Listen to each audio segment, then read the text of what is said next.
જગ્યાએ મોની લેવું પડે તારે કોઈ દેવી શક્તિ તમારા જીવનમાં કઈક નવા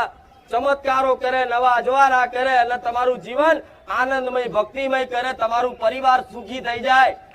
એવી દરેકની માતાઓની ઈચ્છા હોય કે મારી વસ્તી મારું ભજન કરે ને તો મારી વસ્તીને ચોય ભુવા મંદિર ફરવા ના દઉં, હું એના ઘેર જાગતી જ્યોત માતા બેઠી છું। દરેકની જેમ તમને એક આશા હોય ને કે આવી માતા અમારા ઘેર હોય તો એવી જ છે, એવી જ છે। કોઈ માતાજી અલગ નથી, પણ એના ભક્તો, એના માનવા વાળા, એની આરાધના કરવા વાળા ભક્તો, જેની જેવી ભક્તિ એની એવી શક્તિ। તો કદાચ ભક્તિ કદાચ તમારી કુળદેવીના શરણમાં રાખશો ને તો ભલે દુનિયાનું ભલું કરે ના કરે પણ તમારા પરિવારનું